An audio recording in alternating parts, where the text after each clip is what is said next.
Could becoming a better runner be as simple as using a rubber band? I don't know. Sounds weird, but we're going to find out on today's episode of the Movement Podcast, the podcast for people who want to know the truth about what it takes to have a happy, healthy, strong body, starting with the feet first, because those things are your foundation. We're going to look at the mythology, the propaganda, sometimes the simple lies that people have been telling you about what it takes to run, to walk, to hike, to dance, to play, to lift, whatever it is you like to do enjoyably and healthily. I'm Stephen Sashen from ZeroShoes.com, the host of this podcast. Many of you know that.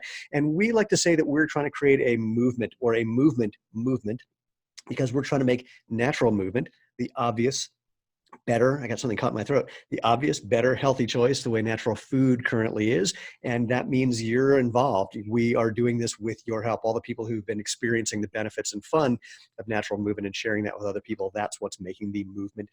And if you want to be part of that, the easiest thing to do, go to www.jointhemovement. And that's where you can find previous episodes of this podcast. You'll be able to find future episodes as well, but not immediately. Try that one out. And then, and also find the different ways you can engage with us. So where you can find us on YouTube and Facebook and Instagram and all the places that you engage with podcasts, and where you can share and like and give us a thumbs up and subscribe if you're on YouTube, and click the bell on YouTube so you automatically hear about future episodes. I mean, you get the idea. In short, if you want to be part of the tribe, please subscribe. All right, let's jump in, shall we, after that long, ridiculous intro. I've got Cole Simpson and Kara Welker here, and I'm just going to start with the fun part and just with what we already teased. You guys have seemingly proven that people can run better with just something like a piece of rubber tubing, or let's say rubber band for the fun of it. Is that correct? That is what we showed, yes. Well, before you even introduce yourselves, because I want you guys to talk about who the hell you are. But before we even do that, let's cut to the end of the story. What did you find with this wacky intervention? What were the results that you found that people might experience if they were going to try something similar? Because it's right. So basically, the shortest explanation is we found that if you tie your left foot to your right foot with a rubber band, it can make running easier, by which I mean it takes less energy to run at the same speed than running without your feet tied together. And this is particularly fun because if you think about, the classic elementary school prank where you tie someone's shoelaces together and they take off chasing you and fall down, this seems like a rather unintuitive result, but that's basically what we've shown. So is what you're implying that if as kids we had elastic laces on our shoes, instead of it being a prank, it would have been the way to turn all Americans into awesome runners? I mean, I think it would depend on the stiffness of that rubber band. So good point. Decided to pull a prank on you and put a rubber band that was non-optimal between your legs, then it wouldn't work. But with the proper conditions, possibly. Good. All right. Well, I'm going to go for the extreme position for the fun of it. That we would have destroyed everything involving the Three Stooges just with that simple of addition of an elastic lace. So, all right. Now that we've kind of teased everyone with where we're going to go, and I want to talk about how you got there and more specifics, obviously. But the big question, of course, is who the hell are you? Why are you here? And how did you come to start researching this thing that led to the results that we're going to talk about? Yeah. So we're both PhD students at Stanford University. I'm a PhD student in mechanical engineering. And I'm in bioengineering, but I did my master's in mechanical engineering, so I kind of cross both of those fields. Right. And so we work at we collaborate with a lot of different research labs here at Stanford. We're both kind of primarily housed in the CHARM lab, which is the Collaborative Haptics and Robotics in Medicine lab. It's important to know where you actually work. I really didn't want to mess that one up. There goes that grant money. Yeah, so we're primarily housed there, but we've also worked with I'm going to let Kara do these. Neuromuscular Biomechanics Lab, and also the Stanford Biomechatronics Lab. So I want to know before we dive into the topic of this one, what other things do you guys do in those labs, both of which sound super interesting? Right. So the CHARM lab does primarily haptics, which are robots that touch you back, essentially. But we also have a big focus on kind of creative new robots and also things that interact with people, both for kind of daily communication and also for surgical applications. Interesting. I don't know if this is relevant for anything you guys have done. So I was an early biofeedback pioneer way back when in like '74, and I've always had a fascination with things like prosthetic devices. And I knew a guy who made just sort of traditional prosthetics, especially lower limb prosthetics. And I said, why don't you guys just do? He was complaining that the problem that you have if you have a amputation just above the knee is that with the prosthetic, you never know what the angle is of the prosthetic knee joint. I said, well, why don't you just attach an actuator to that and stick basically anything on any part of your body that's going to give you feedback about that angle, and your brain will eventually figure that out and be able to know where your quote foot is in space. And this was 8-9 years ago. I mean, people are only now seemingly starting to do some of this stuff that seemed screamingly obvious and very accessible for a long time. Yeah, so that's pretty much exactly what my current project is. Shazam! There you go. So since obviously this is something I'm interested in, tell me more. So yeah, I am not only focused on different ways of providing sensory feedback to the person from the prosthetic foot, but also how that person could control the prosthetic foot with. So if you think of, if you're providing sensory feedback at the hand and have some idea of what the ankle's doing, you could also go the other way and say, oh, I want to control what the ankle's doing by like moving my hand in a circle. Interesting. It's amazing to me how neuroplastic we are, especially around things like this, where Yeah. your brain very quickly figures out how to do things that you never thought were possible. I remember, in fact, when I was in high school, which is sadly a super long time ago. Jesus, sorry, this was 40 years ago, the story I'm about to tell. And I never thought I would be at the age where I could say 40 years ago.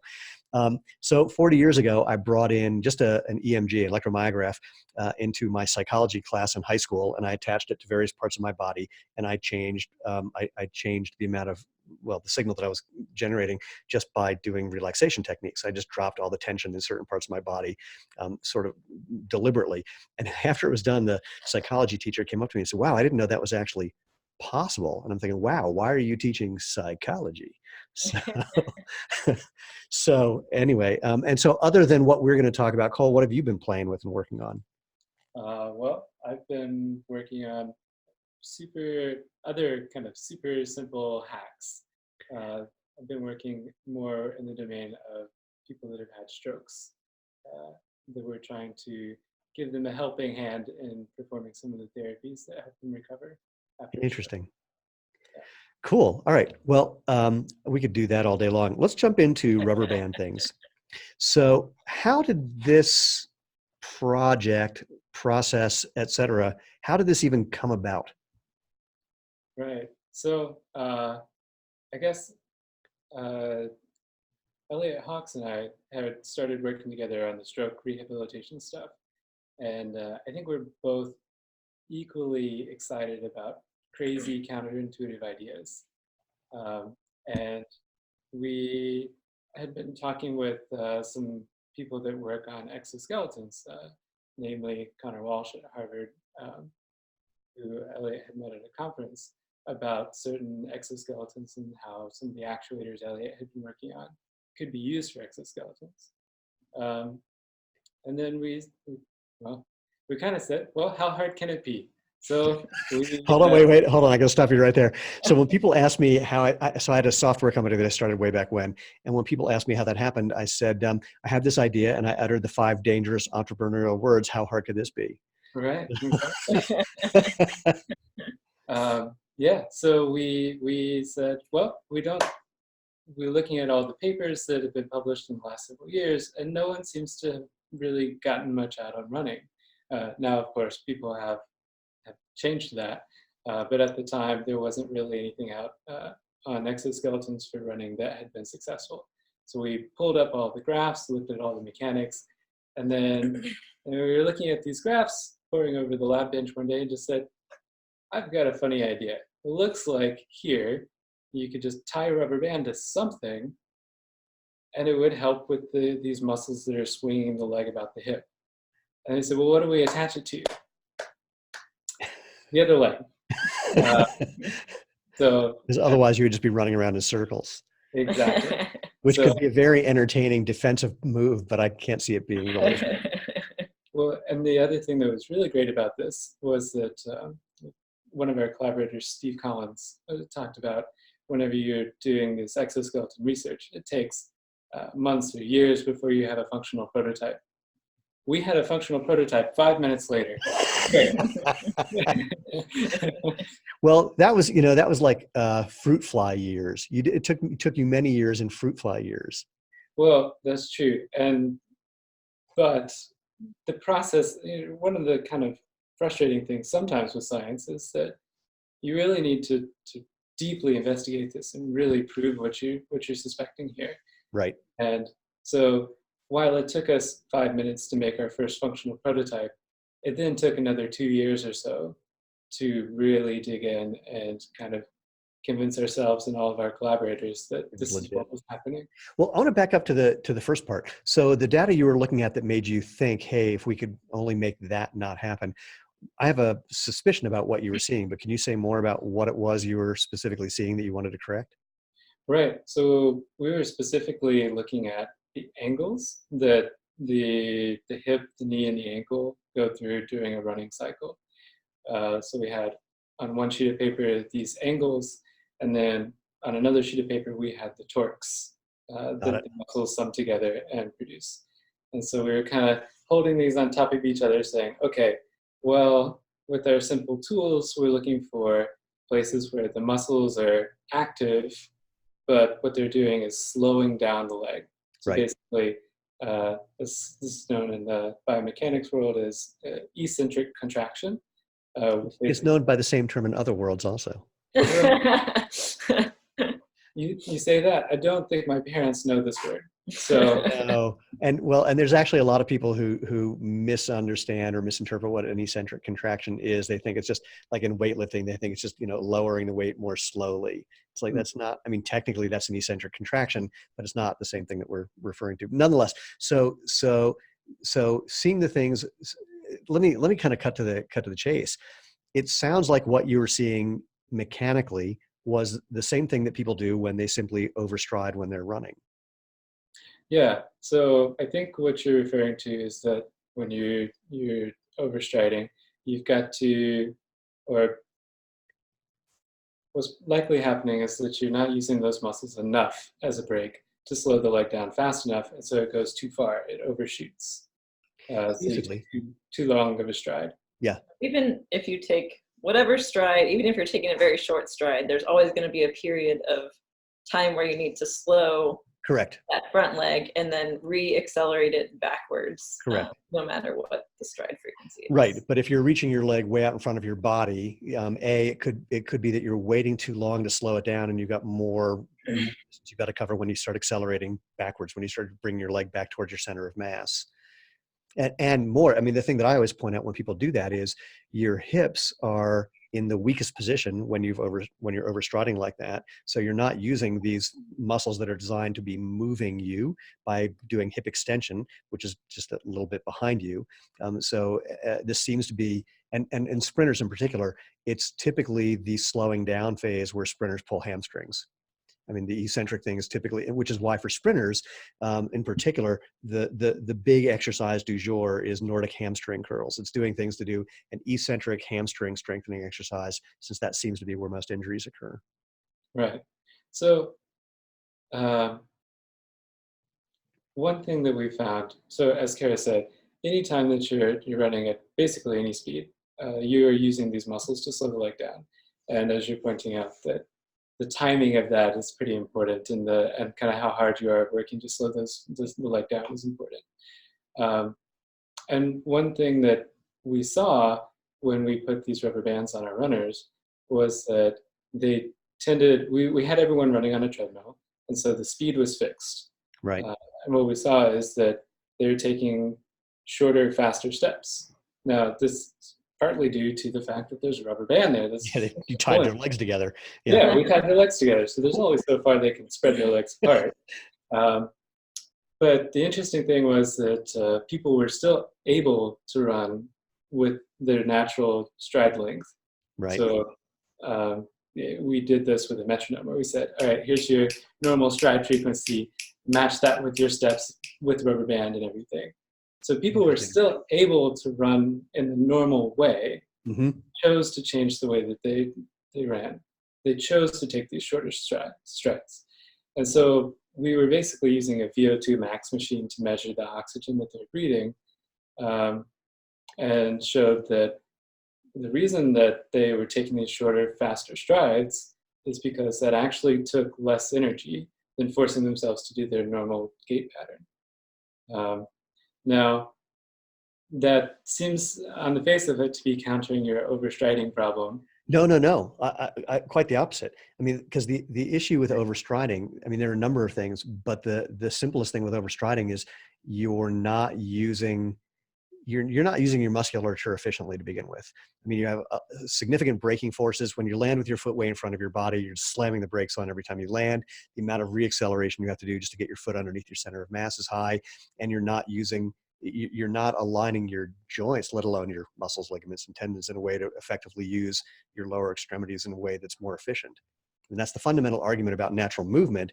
And I won't even say barefoot, because that's been the way it's been conflated, but it's really about more natural running. And the simple thing is land with your feet as much under your body as you can. And then, I mean, there's some other things as well, like keeping your core basically tight. You want to be a relatively tight spring, but the first one is get your feet under your body. And one of the fastest way, so you discovered something kind of backwards that I like. One of the easiest ways to get people to start getting their feet underneath their body is to ask them to pick up their cadence slightly, like anywhere between 5 and 10%.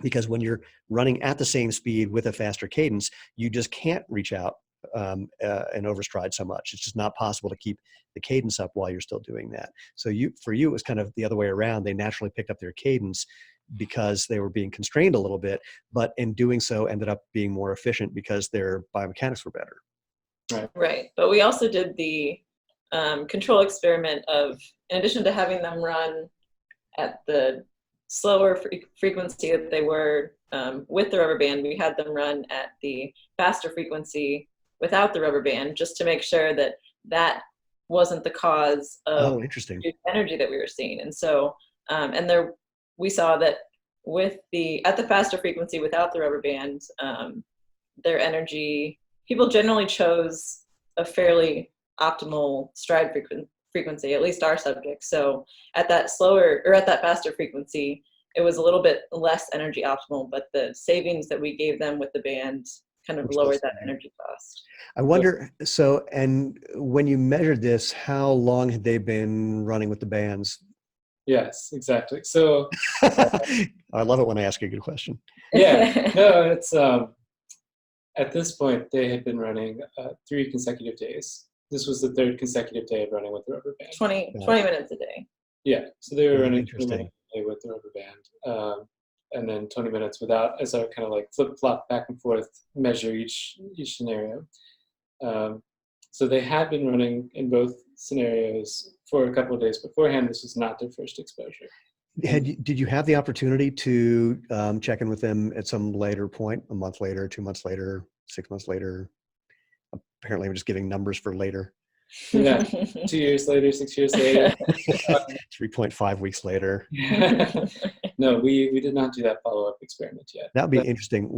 For a couple of reasons. One is that in learning a new movement pattern or laying down new motor pathways, the best technology for doing that is with a sort of, let's call it diminishing intermittent reinforcement, if you will, or increased intermittent reinforcement. So basically have them run with the rubber band for a little while, take it off, put it back on, and just switch back and forth until they feel the similarity, or basically so their stride is essentially the same.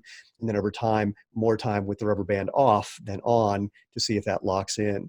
And it doesn't take that long. Usually you can do this within 4 to 8 weeks tops, depending on the person. People have different skills with neuroplasticity and learning new movement patterns, but by and large, the basic thing of on off, and then increasing the amount of off time, and then Irene Davis does this in her lab at Harvard, a similar method for getting people to retrain their gait, and then she'll check with them a month later or 2 months later and see how well it's stuck, and the answer is usually pretty well if you do that process. So I'm just really, we don't have the data, of course, but I'm very curious to know about the runners that were in your experiment, about what happened to them after the fact and what changed, and et cetera.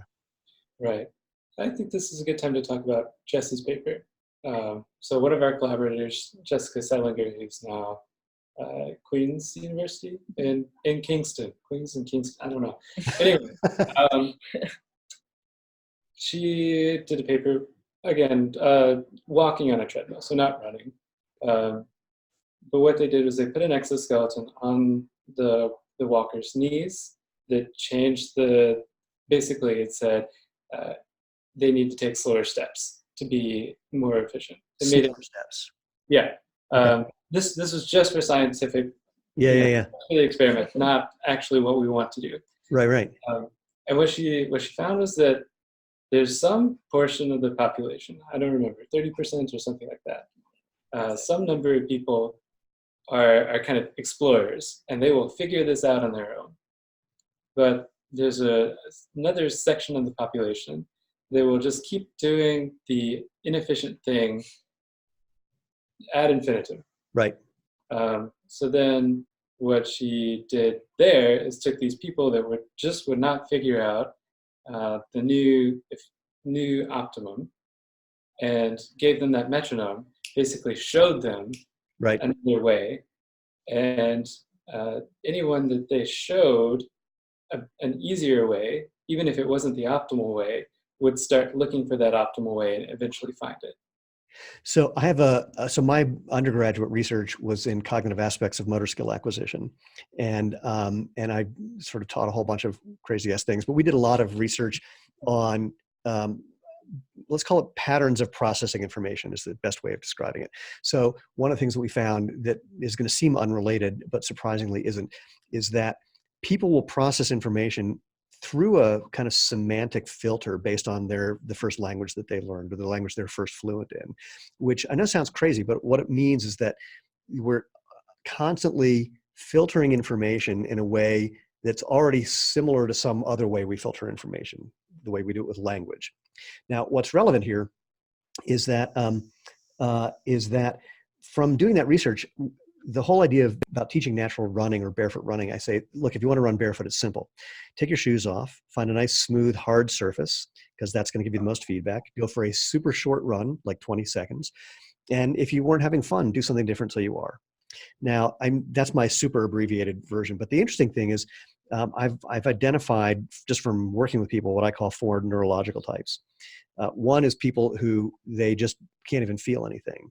So that do something different till you're having fun, it won't matter because they can't feel if it hurt or not. And these are people who can go for a run and say that they're fine, and then they've ripped the bottom of their feet out. They basically have just sort of shut down the brain map that tells them where their feet are. So their brain map is so de-differentiated, they're just not getting the information about what's going on. These are people, if you say to them, are you hungry? And they say, yes. You say, how do you know? They go, what do you mean? You go, like, do you feel a hole in the pit of your stomach? Something like that. They go, what? No, I'm just hungry. I mean, they just don't have a life below the neck, basically.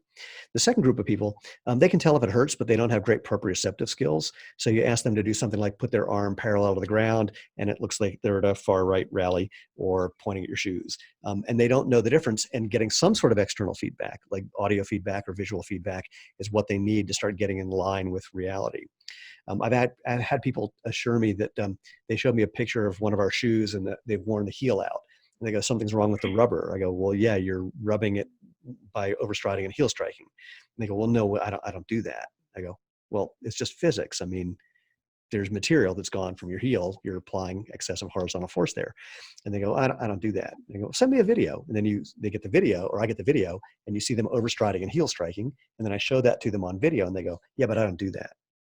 It's like, okay. So they just need they just need more feedback to get in touch with reality. The third group of people, they just need some cues, because they'll figure it out eventually. And just a couple of cues will speed up the process. And something just like, try and walk at a different pace or whatever it is sometimes all they need. And the fourth group, they're naturals, and they'll just figure it out really quickly. The problem they have is they have so much fun that they get tired and they revert to one of the previous stages. But I love that you're pointing this one out, because I haven't heard of anyone who's sort of approaching this from a kind of cognitive standpoint. You'll have to introduce me to anyone else who is, because that's obviously something I find really interesting that just doesn't get discussed. When people say, how long is it going to take me to adjust? I go, I don't know. I mean, we got to figure out who you are, and that's a whole other can of worms. Right. Right. And that's something that it's kind of like an open question exoskeleton research now that we have technologies to kind of be changing certain parameters and kind of figure out how people are adapting to that. There's a lot of open questions about what kinds of people, how do people adapt, how quickly do they adapt, and how can you kind of categorize people that are going to adapt in a certain way. That's an interesting question, because like with my little breakdown there, I don't even have a way of having people self-identify for that, let alone some sort of test that we could apply to say, oh, you are A, and here's what you should do. Because like the first group, my argument would be they just need to start walking around barefoot more to wake up the whole neural pathway.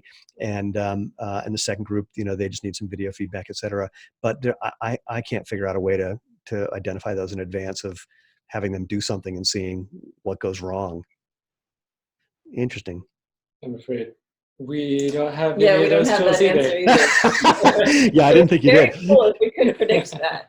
Yeah, well, I think there is a way. And so here's a weird thing. Backing up to the research we were doing on what we called language bound and language optional, there's a whole bunch of wacky tests that you can do. The original test for language bound and language optional, you put headphones on someone and you present, it's called dichotic listening. You're presenting two words in their ear with a time delay between the two words. And the interesting thing is whether the words combine in a way that turns into a word or not. So for example, let's say we use the word rand and band, and we present them band, rand, with some amount of time in between. So you hear band, and then a quarter second or a half second or a second later, you hear rand. And the question is, which letter did you hear first?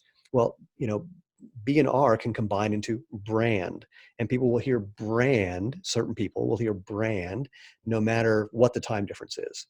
And so they go, yeah, B is first, and they get it right every time.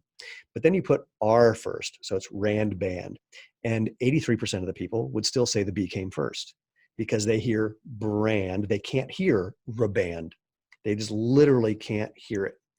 And then the language optional people, they can hear it, and it almost doesn't matter what the time difference is. Well, so that's the first test. That was like not the penultimate, that's the ultimate test for whether someone was language bound or language optional. But then there's a whole bunch of things that were discovered that language bound people always did one way and language optional people did another way. So I don't know that either of you are old enough to have ever used a rotary dial telephone. I'm assuming not. Yeah.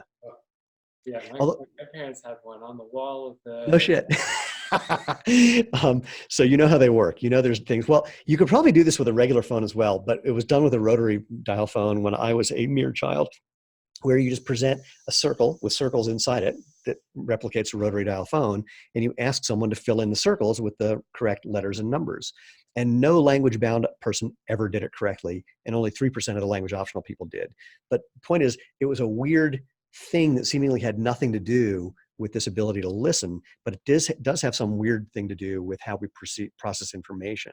So my hunch is that there would be some weird thing like that if you gave a handful of strange cognitive tests, just the people who were good at adapting to the exoskeleton and bad, you'd be able to find some that had a high correlative factor that would let you know that person's going to be good or that person's going to be bad. And I would be willing to bet that the language bound, language optional thing is a big part of it. Wait, I'm second guessing myself. Many people, when they hear the concept of language bound, language optional, they think, well, dancers, they're really language optional. They're just in their body. And the testing that was done, this is from Ruth Day at Duke, was that most dancers were the most language bound people that she ever tested. They just process movement with this sort of linguistic thing if they make up a name or a sound for the things they're going to do, so they know how to remember them and do them. But there was a reason I was going with that. I'm sure there's some, so I was going to say that I have a hunch that language optional people are better at learning new movement patterns than language bound people, but then I'm second guessing myself because these dancers are typically good at learning new movement patterns. They just have a language for doing that. So who knows, but it's an interesting line of inquiry, I think. So one thing that I'd like to jump in here and say is that one of the really interesting things about our study is that all of our participants ended up saving energy. They all learned to take shorter, faster strides, and Right. all saved energy. By the end of But by the end of it, yeah, they took Right. different amounts of time to get there. Right, but they all got there. Well, I mean, applying a rubber band is a pretty significant constraint. It's not the same as just try and run in the following way. Just, here's some video feedback of what you're doing. I mean, this is definitely giving them more feedback than I can imagine. I can imagine getting other ways of getting more feedback. I mean, biofeedback devices, et cetera. But this is, I mean, its simplicity is its elegance. I mean, it's really, it really kind of does it. Now, let me just kind of cut to the chase on my end. So when I looked at the brief photographic and video information that you submitted with the paper, I contacted you because the first thing I saw was, well, yeah, they're taking shorter, faster strides, blah, blah, blah. But what they're doing is they stopped overstriding and heel striking. They're running like a, quote, barefoot runner. They're getting their foot underneath them. They're landing more midfoot or forefoot, depending on their shoe, frankly, whether the shoe was getting in the way. They're running what we in the running world refer to running out of the back rather than running out of the front, which is just that they're not overstriding. They're just actually using their hamstrings and their glutes properly. I mean, to me, it just looked like the perfect version of what you want to do to get someone to stop being a classically overstriding, inefficient runner to becoming a more efficient runner. So just from a form standpoint, I didn't know about what you were seeing with VO2 Max, et cetera. Right. So, yeah, I specifically wanted to talk about one of our participants who was very stubborn. All right, then. So this person, and I think using running as our task for this experiment was kind of important here, because I don't know if this would have happened with something like walking or some of the other tasks that people use. But basically, this one participant really didn't want to change his form. He was really adamant on sticking with the way he normally ran, but even with there's a rubber band or not. So, how did that manifest? How were you seeing that he was like committed to his existing form? I think so. I got really used to watching people run on the treadmill. Right. There were a couple of things that I would wait for to signal that people were adapting, and maybe some of those are not things that you really want out of your runners. But one thing that I could always hear is during the adaptation time, people would start relaxing, and their swing foot would get lower and lower to the treadmill as it was coming forward. Right. Eventually, I would hear a scuff, and I knew once I heard that scuff, all right, we're on. So what they would do is they just come down. We'd hear that a little scuff, and then they would back off of a little bit. I knew we were set. Brilliant. So yeah, I've been watching a lot of people running on the treadmill at this point. I had a couple of cues I was looking for, and this guy was just not doing it. He was adamant he was going to stick with it. And it was also great too, because I had the VO2 on the screen just appearing in front of me as things were going, and he was just going higher, higher. So you're suggesting that an inability or unwillingness to change form, along with a indication of the greater effort it was taking to do that, you're calling that stubborn? Yeah, I mean, he really didn't want to try to do anything. He really wanted to stick with it. Interesting. Until the point when he couldn't anymore. So basically, at some point, he got too tired of fighting. Right. He had to relax. And from then on out, everything was fine. Brilliant. So that's the case of our stubborn subject. But but again, it's awesome. It's essentially, it's a combination of just whatever the feedback, whether it's external from the rubber band or the internal part of I'm too tired, one of those things just is going to be the precursor to something changing. That's really fascinating. And so that was one person out of how many who had that issue? In the end, we had about 20 people running. That's not bad. What's intriguing, actually, hearing what you're describing, every now and then, it doesn't happen very often, someone who buys one of our sandals and decides to run in the sandals will call me or email us and say, hey, the sandals are floppy. And I go, no, they're actually not. And I'll hold one up and show that they don't magically bend in the wrong direction. They go, well, I caught the front edge of it on the ground, and it kind of bent underneath me. And I said, just call me back in a week. They're like, but what do I do? I go, yeah, just call me back in a week. They go, but what do I do? I could call me back in a week. And a week later, they'll call back and go, that's weird. It stopped happening. So in a way, they're doing the same thing that this guy did. Is I say to them, you're walking like you're barefoot and your toes are getting so close to the ground that extra little quarter inch of the material, you're just catching it, but your brain's going to figure it out and realize that you just need to lift your foot a millimeter or two as it's coming underneath your body, and that'll stop happening. And that's usually what happens. I mean, it's amazing how much learning occurs completely unconsciously that people don't realize is something that they're doing. This is one of these things where coaching is also just an incredibly hard job. Like trying to get someone to change their behavior, to do any sort of physical task in just the right way. Right. We're trying to explain super complicated dynamic systems that we don't always have the vocabulary for. Well, even worse, a lot of the vocabulary is faulty. It's come from, someone said something to someone, they eventually figured out what that seemingly meant, and then they just repeat that same sentence. So I had a coach, a good friend of mine, who 400 meter American champion, 4x4 world champion, who at one point we were doing drills, and he says, you got to get your hips over your feet at this spot of the drill. And I said, that's cool, but I'm in the middle of the air. I can't reposition my body in that way in midair. What you're really saying is that I didn't take off in a way that put my hips over my feet. And he's like, well, yeah, okay, I guess. Well, I can work with that. I can't work with move your body and, start spinning in circles in the middle of the air. And so or my favorite, of course, is you go to any high school meet and you hear parents yelling to their sprinter kids, get your knees up. It's like, no, that's a reactive thing. You can't just actively lift your knees. That's not the way it works. So the coaching thing, it's tricky. It's funny. There's a guy named Ralph Mann, who he was I think silver medalist in Munich in the 400 meter hurdles, biomechanical engineer who's developed this whole idea about where your body needs to be a perfect sprinter, basically. And he developed, well before the Xbox Kinect, unfortunately, some software to look at you compared to a perfect version of you. And when I talked to Ralph years ago, I got to call him again. He said, we know what we're trying to get them to do. We just don't know how to get them to do it. And in my mind, this goes back to our biofeedback conversation. I think there's just ways of teaching certain movement patterns that people haven't thought to do because they're so out of the box, like weird looking, crazy, why would I bring that giant, ridiculous contraption to fill in the blank location? And, but fundamentally, I mean, learning a new movement pattern is really straightforward. You have to learn what it feels like, learn where it feels wrong, and then anchor that by just doing it often enough at the right speed with the right kind of reinforcement until it becomes a habitual pattern. I mean, it's doable, but most people don't go there.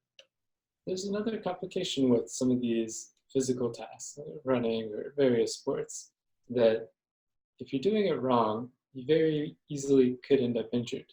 Correct. And so I think that this also can lead people to be somewhat risk averse. And we saw this a little bit with or we think we saw this. We don't have the data to say for sure, but we did a little test where we put tons of different rubber bands at different stiffnesses and different lengths on people while they were running at that constant speed. Right. Some of the people, when we got to really stiff and really short rubber bands, were it basically they just switched into survival mode. Interesting. We were not at that point. They're not really focused on, but if I do this or that, I can be a little bit more efficient. They're like, I'm trying to survive to the end of this test. Oh, that's very interesting. I'm seeing where that lands in my brain. I think you're right, though. It's funny, think about running and injuries. So as a sprinter, I got back into sprinting when I was 45, and I was getting injured constantly for the first couple of years. And I remember, I vividly remember like the day that I realized I was no longer afraid of going all out. And after any injury, that's all I'm watching is like, how long does it take till I'm unafraid to just go balls to the wall? And it's a fascinating thing. It's kind of like, do you ever have one of those things where you eat something and then for completely unrelated, you end up with a stomach bug, and then it takes months till you can eat that thing that you had right before you got sick? Completely unrelated. So I get that. I think I think it's a more subtle thing than even you're describing. I think that our sense of self is so tied into ways that we move.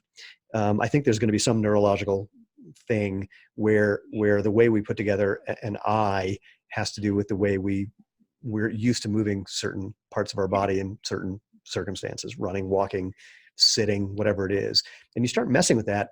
Again, some people are more or less comfortable playing with their sense of self than others. So there's a combination of things that I think you were stumbling onto, which is all very interesting. And again, relates to what you're talking about, is who's going to be the right person. They jump in an exoskeleton, which can be a freakishly terrifying idea, I imagine. I mean, that's what I would think. There are some scarier than others, but well, yeah. In a sense, the rubber band is it's a little bit of an exoskeleton. It's a little bit of an exoskeleton. It's a little bit of an approachable one. It's never a surprise. You always know what the rubber band is going to do. Right. True. But another thing about our study is, so we recruited recreational runners as opposed to kind of more elite athletes. So we're not sure what, I guess based off of one initial test from one person who ran much more frequently. He was much more set in his ways, and he did not want to. He was more resistant than this other subject that Cole was talking about, and because he had trained for so long and ran the same way for so long and so much, he was very resistant to changing his gait. So, well, he was much more fit and able to fight for longer. That is also true.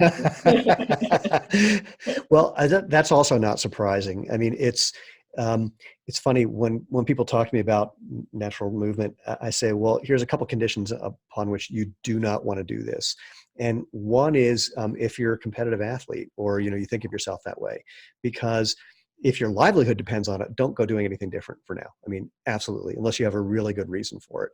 And there are a lot of people who are high-level recreational runners who still think of themselves that way, and they've been doing it fine. Everything's been going, as well as one could expect. The number of injuries they've had is either low, or they've just been able to write it off as like that's just the way it is. And ironically, these are often the first people to try a new shoe that they think is going to make them better. But to actually try and change the way they're moving to make them better, we've got so long of just convincing people that some external thing is the solution. I mean, frankly, it's kind of ironic that we're having this conversation, because here's an external thing that really may be a solution. But ironically, it's because it's just a shortcut to getting them to do the internal change of moving differently. Right. It's that push to try something different. Yeah, and it's I don't know, it's really funny. There's another version of this that I find entertaining, where people will try and imitate, like they'll look at some world champion marathon runner and try and imitate what that person's doing. And I have had to say to many people on many occasions, you're not a 105-pound Kenyan. And, they don't get that that's a whole different game. You're not a 105-pound Kenyan who's already one of the fastest people in the world, who's probably not going to be able to run after he's 35, but will have enough cash to take care of himself and the rest of his family and possibly village, so it doesn't matter to him. It's a whole different game, and we just throw away those other aspects of the equation for some reason. Right. So if you were going to do this experiment and continue this research longer, what would you want to look into? I'm sure it left you with as many questions as it gave you answers. Right. So one thing that we really wanted to do, but could never really figure out a way to do it in a very controlled way, at least on the scale of the resources that we have access to, is to try to see if we can actually help people to run faster. So all right. So I keep going. So the idea being a little bit that if the rubber band is helping you to run more efficiently, you have a little extra gas in the tank. You can either go a little bit further, or you can go a little bit faster for a set amount of time. So this is a very interesting thing. So have you looked to see what the research says about VO2 max and performance? Yeah, well, so I do want to draw a distinction that we were not really measuring VO2 max. Oh, okay. Oh, yeah, that's right.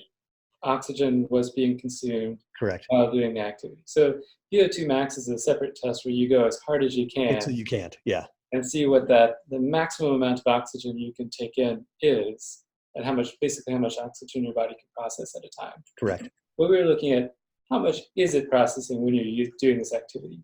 Got it. There's two ways to run further or faster.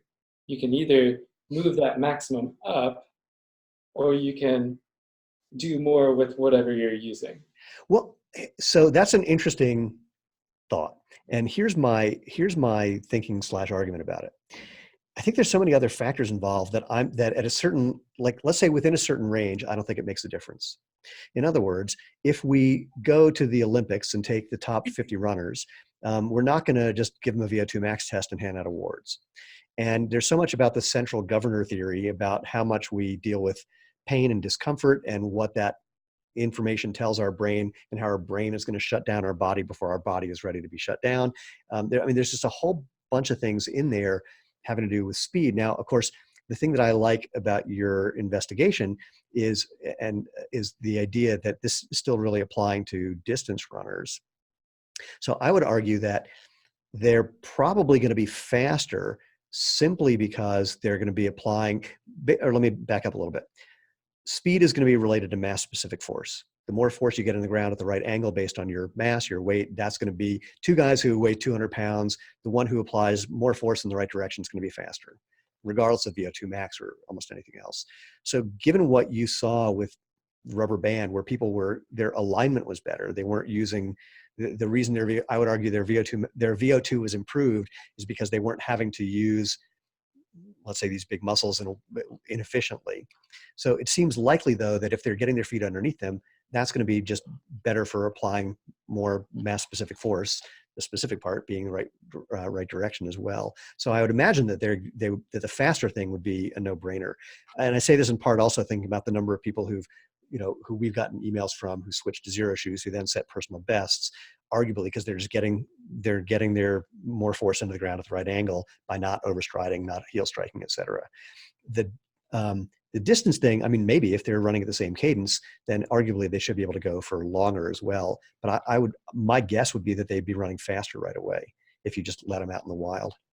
So the thing with also another clarification. So their form does change when they're wearing the rubber band, but so we did test to make sure that it's not just the form that's causing them to have the reduced metabolic energy. So the band is applying forces to their legs that alleviate some of the forces that their body would have to generate.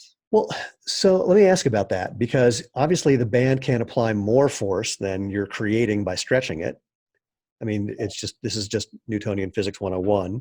So what do you think's happening then? It's sort of like, this is about 8 or 9 or 10 years ago when I think it was Nike came out with some running shorts where they had some elasticized strips, and they're saying, hey, this is going to make you run faster. It's like, yeah, but you have to stretch the thing to begin with before it's going to come back. So what do you think you saw that was different than just being able to run with the form that you're learning by wearing the rubber band? So I think it comes down to energy recycling. So for the most part, when you're doing these eccentric contractions that we talked about, yeah, they're being used as a brake, that braking, the energy that goes into braking is effectively thrown away. And then you have to make new energy to speed back up to do the concentric attack. Got it. So we're just taking the energy and just directing it down the rubber band so that it's work. Oh, that's very interesting.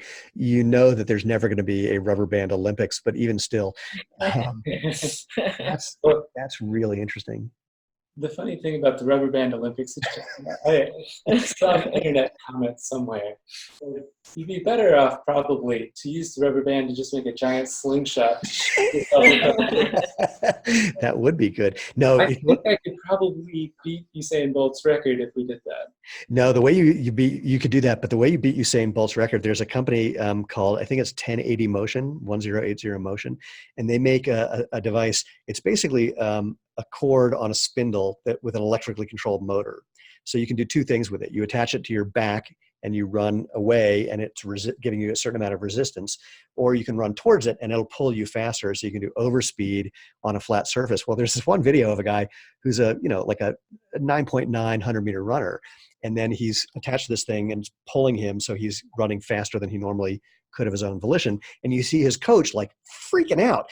And it took me a second to remember when I saw Usain Bolt break the world record. Seeing someone run almost 30 miles an hour right in front of your face, your brain just can't even figure that out. But so in other words, when this guy's doing overspeed, he's probably doing like 32, 33 miles an hour, which would look so insane in front of you.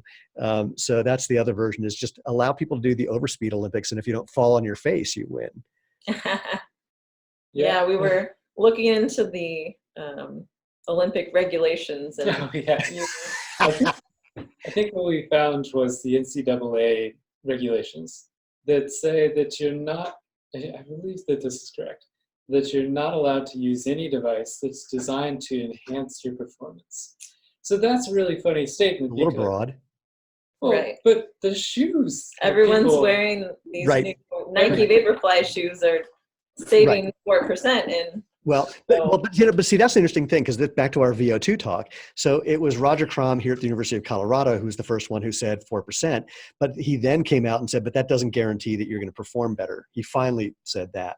And the math is really simple. Like you look at Kipchoge's, sub 2 hour marathon, and that was not a 4% improvement. I mean, his improvement, his 2-minute improvement over his former world record time equates to roughly 4.6 seconds per mile faster. And they're going to claim it's the shoes that did that. I mean, he didn't run 4% faster by a long shot. That would have been almost a minute. Well, there's also all the Pacers. The Pacers, right. The Pacers and the drafting and the perfect thing. Yeah. Right. So the whole thing that people are always looking for the shoe as being a solution. And there's a guy named Phil Maffetone. He wrote a book called 159. And his argument about the first person who would run a legit sub 2 marathon without Pacers and all the rest was that they were going to do it barefoot, because they would just be, not having to drag the weight of a shoe around. So, but it would have to be on a really good course as well. Right. So there is a little bit of a function of one kind of thing that we discussed in our paper is that the actual energy that goes into pushing you forward when you're running, only about 10% of that energy is lost to overcoming the air drag. At what speed? Because for sprinters, it's a different game. Exactly. So that is very velocity dependent. So for people in our study, way less than 10%. Right. I think that 10% was something like a 5-minute mile or something. It was 7%. Yeah. So anyway, it's a really small percentage of that energy, but it goes way up as you go faster. Right. So 4% savings in energy, but then there's more energy overall required to overcome that air drag. Possibly. I mean, Roger's argument was that everyone he tested saw 4% improvement. And so, and I know some of the people who go into his lab, these are nationally ranked athletes, or at least nationally ranked. So I don't know. Of course, they're on a treadmill, so they're not getting the wind resistance. So there's that as well. But again, there's just that thing. Like I had this conversation with Lorraine Muller, who's a former, she was a bronze medalist in Atlanta in the marathon. She won, I think, Boston and New York, but don't hold me to it. And somebody asked her, like, what was it like about getting in the zone? And she did this whole, we're having dinner, and she talked about what she did to get in the zone. I said, but Lorraine, for that period of time, you were just the fastest woman in the world, whether you were in the zone or not. Did you ever win races where you felt like crap? She goes, well, yeah. I said, ever felt like you were in the zone and someone passed you? She goes, yeah. I said, well, there's that zone thing shot to hell. But, people were, A, you were super confident because you were that good. And B, other people were terrified of you. So, you got to keep that in there. Like I said, I'm not trying to equate my situation with being an Olympian. I was an All-American gymnast. There was just a phase where in that area where I was competing, no one was going to beat me. And it wasn't even personal. It was just like I had a better routine that I could do better than anyone else around. It was just geography. It wasn't even, it was some weird combination of things. But so there's but again, it's so interesting. There's so many factors where we are looking for an external solution, and we think it's going to be the thing often that big shoe companies tell you is the thing, despite a complete lack of credible evidence for it. But the rubber band thing, the fact that I'm just backing up to, the fundamental thing it's doing is what was your term for energy efficiency? Energy recycling? Oh, thank you. Energy recycling. That's really interesting. What the hell can we do with that other than, man,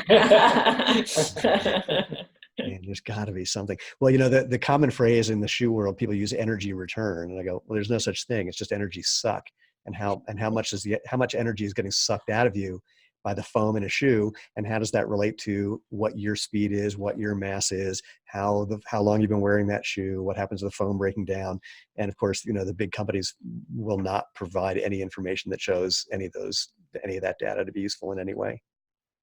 Right. I think that's where Roger's work actually comes in very useful. He kind of does that independent analysis, pseudo-independent analysis. Well, look, Roger, we see each other at track meets on a regular basis, and I say hi to him and he says hi back. But when I said to him, you are a Nike sponsored lab, I think that's when he stopped talking to me fundamentally. I think that his papers say at the end of them, paid consultants of Nike. I'm assuming they have to. Yeah. Yeah, they do. To declare conflicts of interest. Yeah, and I'm not even saying that the research is tainted as a result of that. I mean, yeah. I have said to him, look, you did a lot of studies on barefoot running to basically show that barefoot is bullshit, and but you were studying things that no barefoot runner ever said was a real thing, like checking VO2 max. We never said that running barefoot is improving your VO2 max and making you more efficient in terms of oxygen consumption or oxygen usage. So that was just kind of a straw man. But the other thing is, I know all the barefoot runners in town, and I'm one of them. And no one I know, nor I, have ever been in the lab. So I don't know what the cohort is you're using to demonstrate these things, but it's not a highly accomplished barefoot runners, for example. And that, I mean, similar to what you saw actually, is people are resistant to doing something different and will put out way more energy to try and stay the way they've been doing it in conditions that are not optimum for doing that. So that's another thing, is the moment if you're taking someone who hasn't run miles and miles barefoot on concrete or on a road and just putting them in, taking off their shoes, they're going to be less efficient for a while.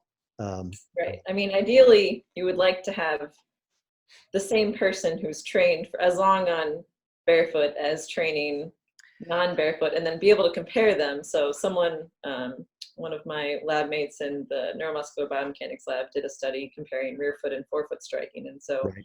she had essentially had to train people to go back and forth, whereas there's not an easy way to test someone to test equivalent people who have ran for very extended periods of time barefoot, and then extended periods of time with Nike shoes or whatever. Well, and there's, and even something like I'm going to teach someone to run and land forefoot, that's all fraught with peril, because if they're overstriding and just pointing their toes and plantar flexing to do that, then that's not the same as doing it naturally. And again, there's speed issue. It's undeniably super, super complicated to do this kind of research and come up with something that's really meaningful across the board.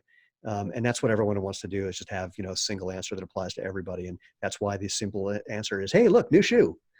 Yeah. So it's interesting. Not even running. Yeah. New skis will help me ski better. And if I get Tony Hawk's skateboard, I'll be a skateboarding pro.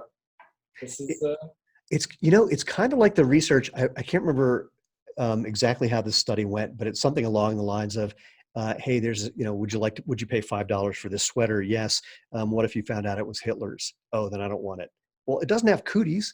I mean, first of all, it's just an experiment, but the weird things that we do like that, like I'm going to be better if I'm on Tony Hawk's skateboard, the weird way that we assign some sort of almost supernatural effect to objects is interesting. And I think a real thing, and also goes back to, let's call it a bit of a placebo effect for putting on a new pair of shoes. If you think you're going to run faster, you may be dealing with all those sensations that previously told you to stop running as like, oh, that's my signal to keep running.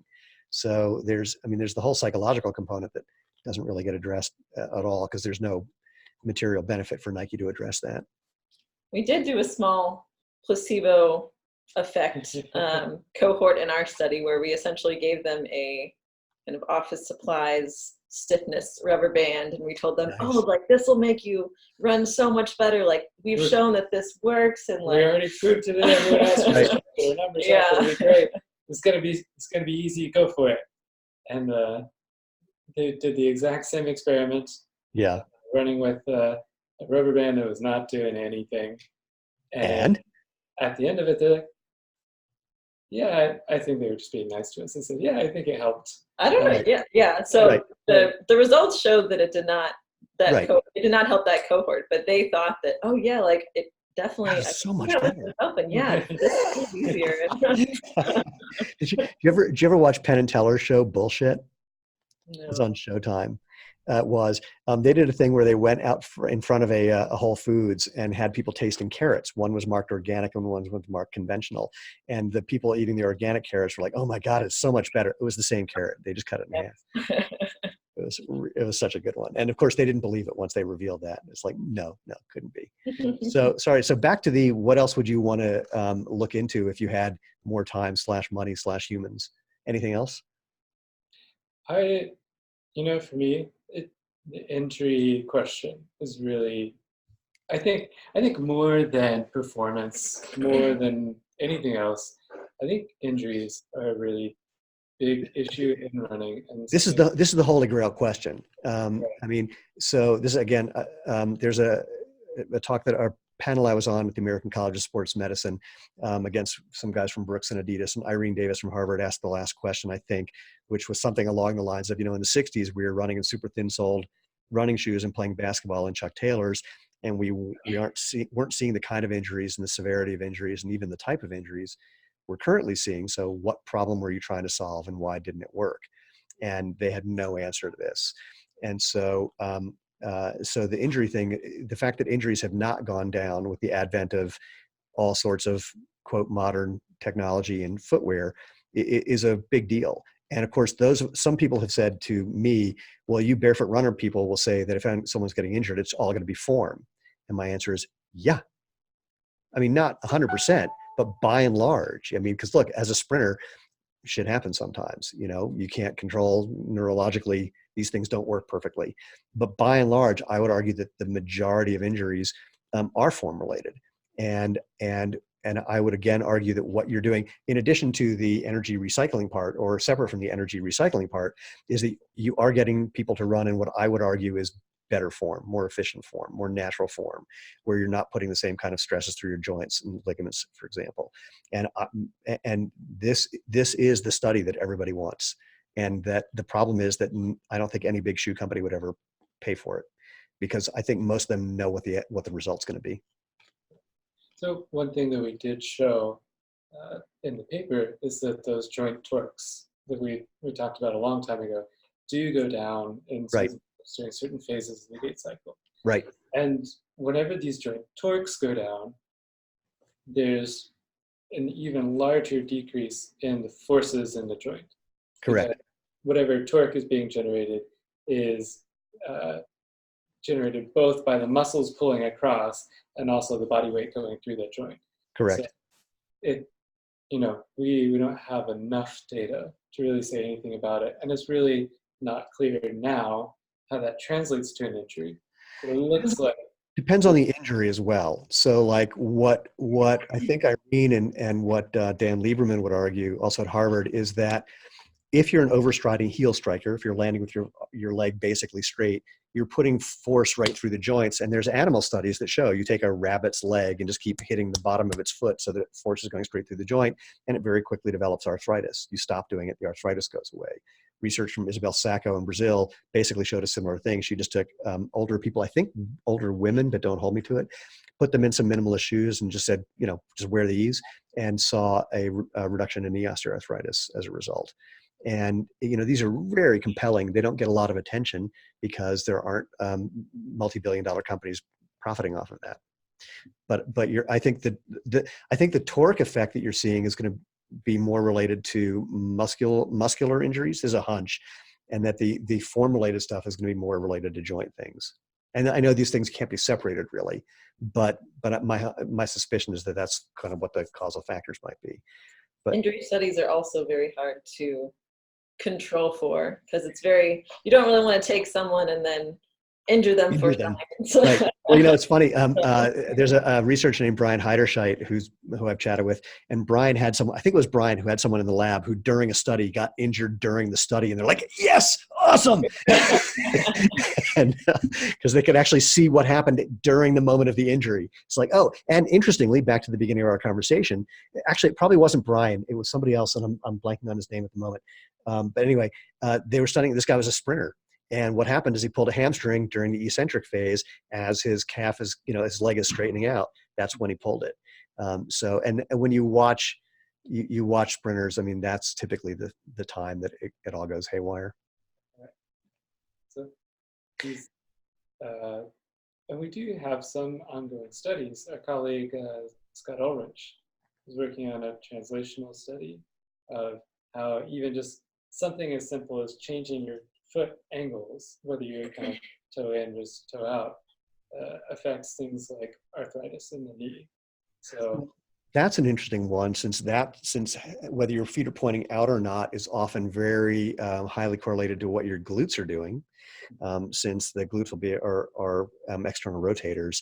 And one of the things that I see, I don't think you have to take a look. Irene does an event called the Science of Running Medicine, and there's a yearly event called the Mountain Land Running Summit. Both of these are there are things that are put on basically to train physical therapists.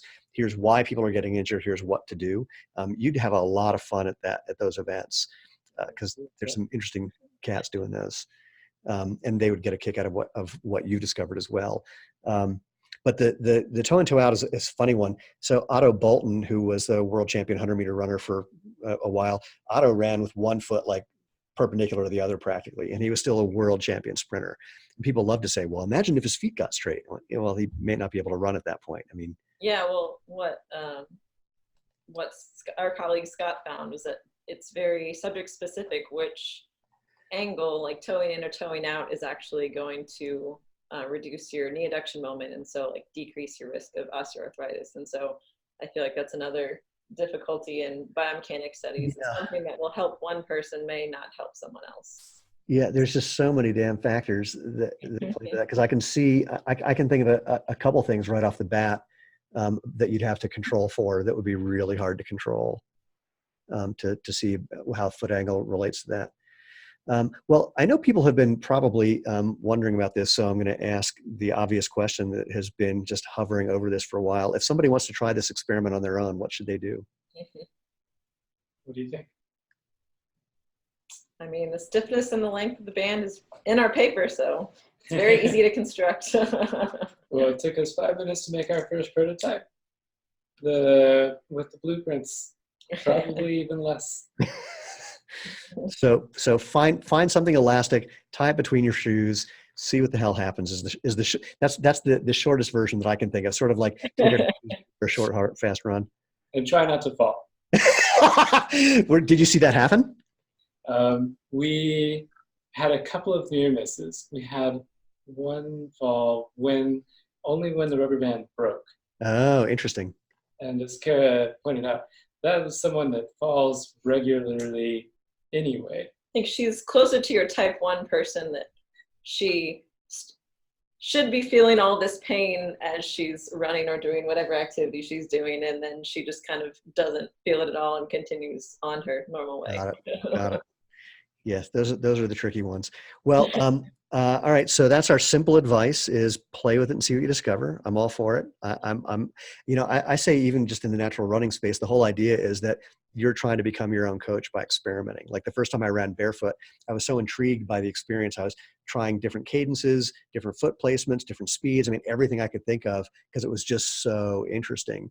And I think we've lost that kind of curiosity. And not that we've lost, just fewer people are interested in being curious and playing and seeing what happens than trying to find the thing that we just do over and over and over. Now, of course, ironically, I get curious and play because I want to find the thing that I can then do over and over and over, but I just don't have a clue, what it is walking in the door.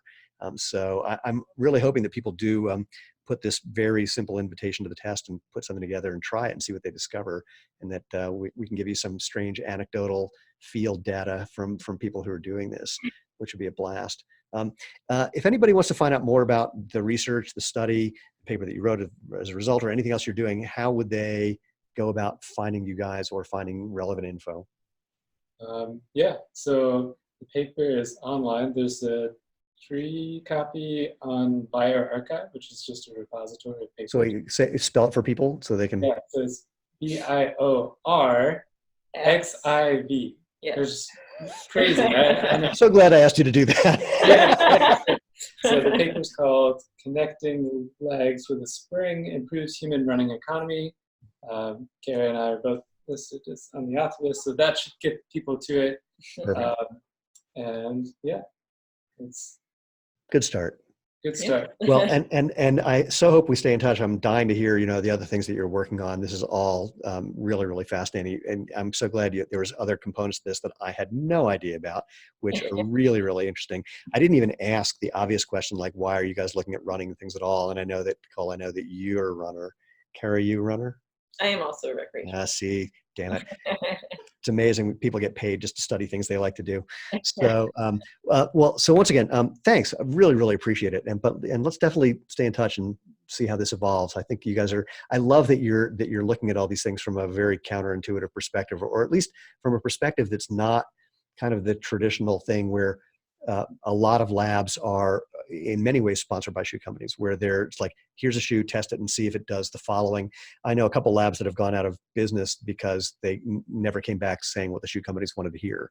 And so eventually they stopped getting offers. They're like, well, I guess we're going out of the research biz. But you're doing some things that I find totally, totally fascinating. And we could get into a whole other exoskeleton conversation as well, because there's way more there. Anyway, I'm going to wrap this up really quick by just saying to everyone, thank you all for listening. If you want to become more involved in the podcast, go to www.jointhemovementmovement.com. You can find all the ways to engage, to share, to like, to pass this on to all of your friends and family and people that you know and love, and even people that you don't know and love. And if you have any questions, drop me an email, move@jointhemovementmovement.com. If there's anyone you think should be on this show to have a conversation about natural movement, just drop me an email and I will reach out to them. I think that pretty much covers it. So once again, thank you guys very much. And for everyone listening or watching, go have fun and live life feet first.